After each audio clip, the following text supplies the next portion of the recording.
So I'm at home doing what I normally do, just reading a lot of crap off the internet, seeing what's going on in the world, listening to music, random playlist playing in the background that I have on the, same computer that I'm looking at the stories on. I like to read a lot. Sometimes I don't have time to read the entire story. You got 6 or 7 tabs open at a time. You're reading 6 or 7 unrelated stories, just stuff you're randomly interested in from different websites. I just want to see what's going on, what people are up to, what people are thinking.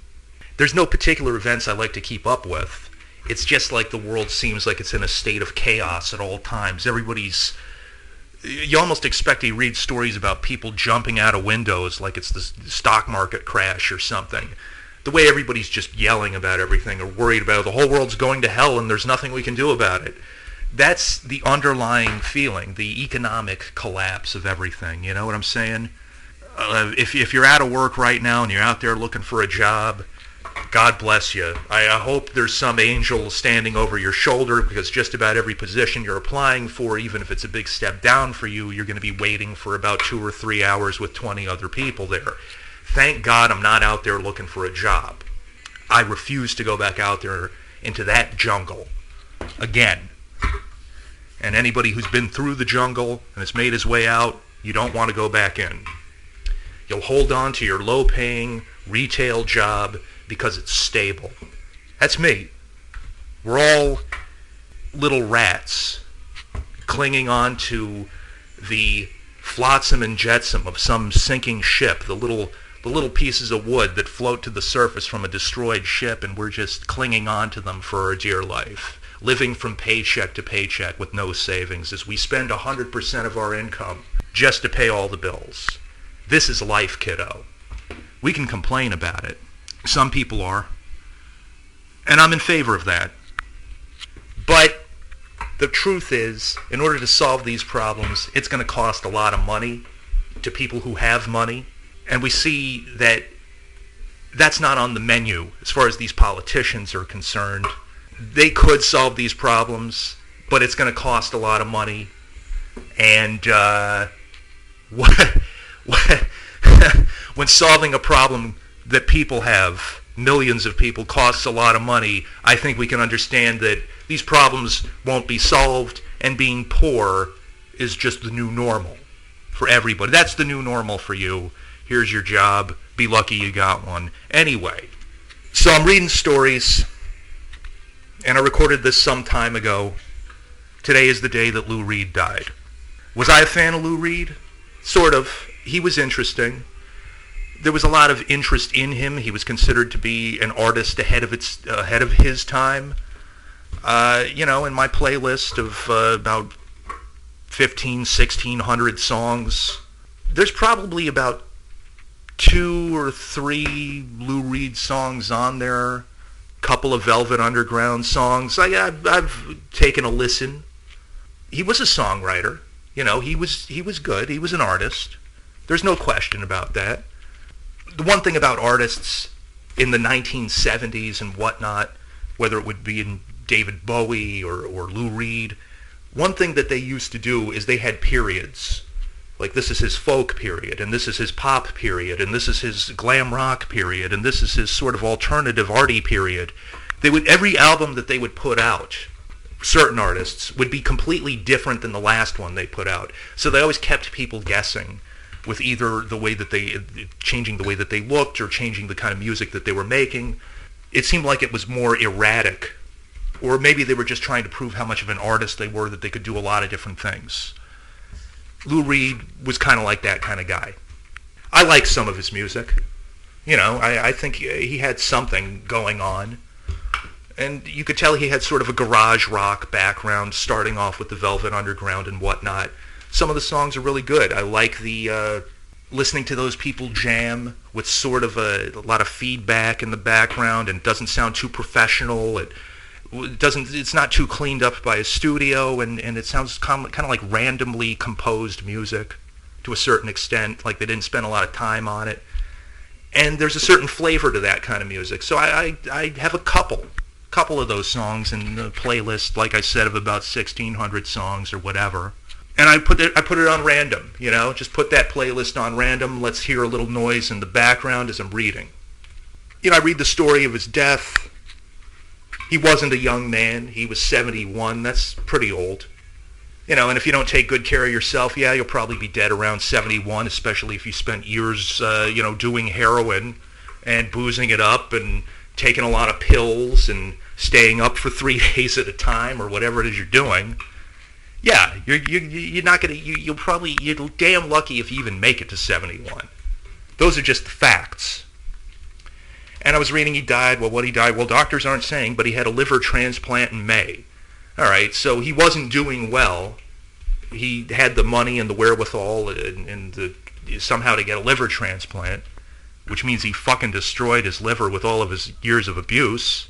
A lot of people look down on a person who does that, but I understand psychological and emotional tumult of life where people deal with it in different ways and they pick up different substances, and some people live pretty recklessly and some people die very young. He died well into his later years with a background of material that he was very influential. He was a creature of his time where people didn't know what he was going to do next, and etc. Flattering post-mortem articles about a dead guy who was probably more culturally significant in an earlier time than he is today.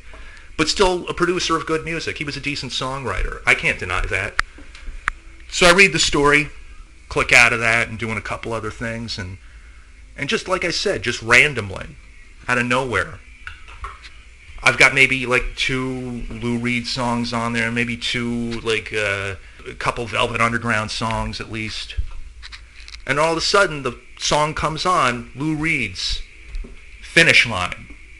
Right after I'm done reading the story of this guy's death, the song finished, Lou Reed headed for the finish line. It was just one of those weird moments. It's a good song about him, headed towards the finish line, and out of the corner of his eyes is the dark horse with black wings, and I got that weird feeling where the kind of hairs on the back of your neck stand up while you're listening to this song. The man died today, and just so randomly, out of well over 1,000 songs, I got a couple of Lou Reed tunes. That's the one that comes up right after I'm done reading the story by itself, proving to me that synchronicity is a real thing. There is a sort of order to the universe. I don't believe in accidents. I believe in synchronicities. There's a lot not to believe in the world. I got my questions about religion. I sure as hell don't believe in any kind of politics anymore. Talk about obsolete institutions. And the free market, you can take that and shove it all the way up where it came from. Talk about a lot of brutal institutions of social order that are controlling our fucking lives to the extent that we the people are no longer necessary in our own country. Well, we just don't have anything for you to do. Here, take this minimum wage job and try to pay your bills on that. Be smart. Go out and start your own business. You hear that crap a lot. A lot of these people, 35-year-old people living at their mother's house, but they have an e-business and they're the president of a company that doesn't make any money. These delusions of grandeur, people tweeting on Twitter, and they have their followers and also on Facebook. People are following me. I'm some sort of a leader. No, you're a guy making a comment about how you saw something funny today on television or your favorite brand of cereal. You're not a leader. You don't have followers. The world is deluding you. The world is giving you delusions of grandeur, making you think that you're somebody when you're not anybody. It's to quell you. It's to keep you from being pissed off, and it's to make you think that you have power in this world when you don't have any. And that is by design politically. Just another little crust of bread to throw to you to make you think that you're somebody when in the real world, you're not anybody. Lou Reed was somebody. He, in his own way, people paid attention. He was a guy who was in the right place at the right time. He had the right kind of attitude. He played decent music. And because the guy spent years probably drinking very heavily, admittedly doing a lot of drugs, Then he has to get the liver taken out and replaced with another one. And they said before his death, he was saying, "Oh, I'm doing really good. And then a couple months later, boom, the guy's dead. But he was 71. How much more could the guy take? So goes the death of Lou Reed as he heads towards the finish line. And what a spooky moment that was for me today, for that song to come up right after I read that story. It just proves to me that there's an interconnectedness in the universe. And when we receive signs, it's kind of like the universe's practical joke. Like, hi, I'm fucking with you. I'm gonna make this happen. Kind of proves that God has a sort of sense of humor. Just one of those weird moments, and I wanted to tell you about it. All right, that's all. Rest in peace, Lou Reed. They say celebrity deaths come in threes, so we got 2 more to go. I hate to end on such a morbid note, but this is RAW signing off. Take care.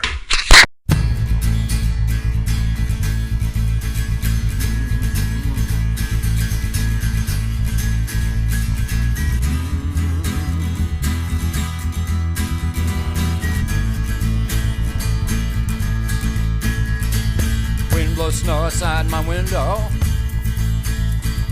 Crowd below runs wild in the streets. 2 rented brothers race down 2 separate alleys, heading for the finish line. Down in the train yard, out by the stockyard, butchers with aprons hack meat in the snow. Blood has the brothers pulsing with envy, heading for the finish line. 2 rented brothers' faces keep changing, like these feelings that I have for you. Nothing's forever, not even 5 minutes, when you're heading for the finish line. Down by the depot, out by the meat rack,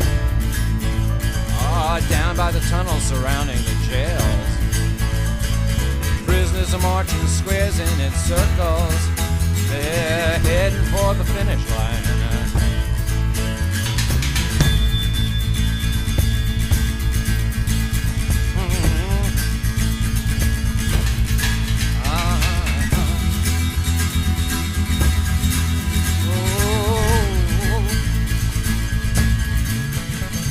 They're lining up for Noah's Ark.